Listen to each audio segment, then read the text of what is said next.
শার্শার bug আশ্রয়ে নাভারণ বেনাপোল সড়ক পরিবহন মোটর শ্রমিক ইউনিয়নের উদ্যোগে আয়োজিত এক সুধী সমাবেশ ৩১ জন মৃত পরিবহন শ্রমিকের পরিবারকে আর্থিক সহায়তা প্রদান করা হয়েছে। মরহুমদের স্মরণে আয়োজিত এ ব্যতিক্রমী অনুষ্ঠানের প্রতিটি পরিবারকে ৩৫,০০০ টাকা করে মরণোত্তর ভাতা প্রদান করা হয়।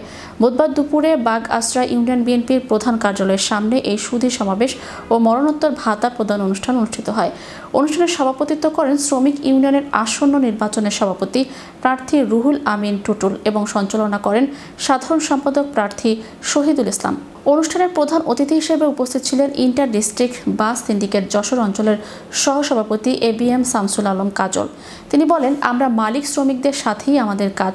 দীর্ঘদিন যাবৎ বাগ আশ্রয় নাভারণ ও বেনাপোল শ্রমিক ইউনিয়নের নিহত শ্রমিকরা মরণোত্তর ভাতা পায় না। এটা গত কয়েকদিন আগে বাগ আশ্রয় জাহাঙ্গীর হোসেনের মাধ্যমে জানতে পারি, আর এজন্য তাদের কথা চিন্তা করে এ মরণোত্তর ভাতা দেই।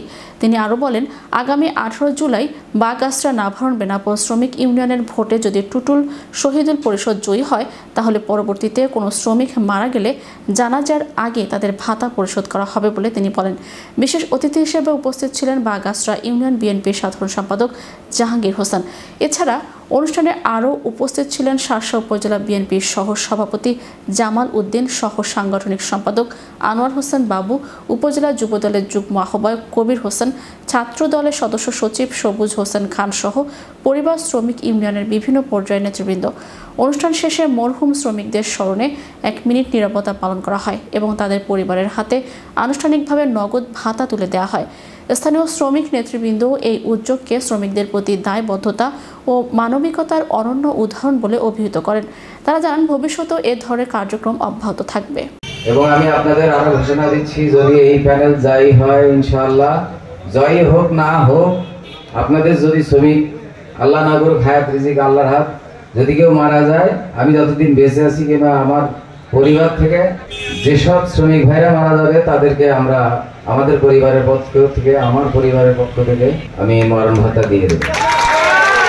আমি জাহাঙ্গীর ভাই আপনার কথা দিচ্ছি, আপনার শ্রমিক ইউনিয়নের যত মরণোত্তর ভাতা বাকি আছে আমি পরিশোধ করব। আপনি বলেন কয়টা মরণ ভাতা দিতে হবে? প্রধান অতিথি বলেছেন আজকে, যেহেতু আপনি 29 জনের কথা বলেছেন, আজকে আমি 29 জনের দিয়ে যাব। আর যে 3 জন বাকি থাকছে আপনার কাছে কালকে পাঠিয়ে দেব, আপনার অফিস থেকে আপনি দিয়ে দেবেন।